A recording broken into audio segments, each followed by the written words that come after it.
అయితే అప్పట్లా మన తెలుగు సినిమాలల్లా అన్నదమ్ముళ్ళు ఎట్లుండేటోళ్ళంటే అన్న పోలీస్ ఆఫీసర్ అయితే తమ్ముడు పచ్చి దొంగ అవుతాడు. ఇక అన్ననే తమ్మునికి బేడీలేసి పోలీస్ టౌన్కు పట్టుకపోతాడు కదా. ఆహా ఇసోంటి ఎన్ని సినిమాలల్లా చూడలేదల్లా మనం. బయట గిట్లెందుకైతే అని అనుకున్నా, కానీ బయట కూడా సినిమాలను మించిన ట్విస్టులు అవుతున్నాయి ఉల్లో. అంతేందుకు, ఇగో గీ మహానుభావుని కాడికి రాన్రి ఓ మల్క, ఏమైందో చూడుండ్రి. ఇప్పుడు మనం నిర్మల్ జిల్లా కడెం దగ్గర ఉన్నామొల్లా. ఇదేదో హోటల్ ఉన్నది కదా, ఈ హోటల్ ముంగట చూడుర్రి కథ. నేను నిల్చున్నాడు అనుకోగల్లా, నిల్చోలే కట్టేసిర్రు. అగో మంచిగా చూడు.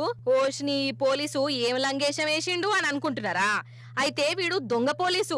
అంటే పోలీస్ గానే కాదు, కాకపోతే పోలీస్ డ్రెస్ వేసుకొని చేతుల లాఠీ పట్టుకొని ఊరంతా తిరుగుకుంటా దొంగతనాలు చేస్తాడన్నట్టు. అరే అవంటనొల్లా గిట్లనే కడెంలా ఫోన్లు గీన్లు ఎత్తుకపోతుంటే ఎందుకో అనుమానం కొట్టింది. ఇక వీడు దొంగోడని జనాలకు అర్థమైపోయి వీన్ని ఇగో ఇట్లా గుంజకు కట్టిర్రు. సరే కట్టేదో కట్టిర్రు గాని జర పెద్ద తాడుతో కడితే ఏమవు కావచ్చు. ఆ గుంజ కూడా గుంజ లెక్క లేనే లేదాయే. ఇక పోలీసు వాళ్ళు వచ్చిర్రు, ఈయన్ని ఎంక్వైరీ చేసేసిర్రు. ఈయన్నే ఇక చెప్తున్నాడు చూడుండ్రి వీని చరిత్రను.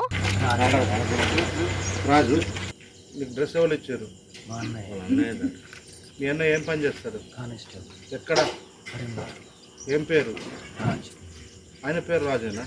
ఫోన్ నెంబర్ దొంగతనం చేసుకుంటే 1000 రూపాయలు కూడా దొంగతనం తీసుకొచ్చా సామాన్ ఉన్నది.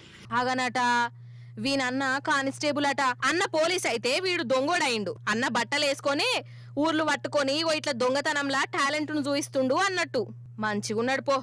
ఏందో ఏమో పట్టుర్రి. ఈ నడుమ పోలీస్ యూనిఫారంలు కూడా మార్కెట్ల బజ్జీలు అమ్మినట్టే అమ్ముతురు పో.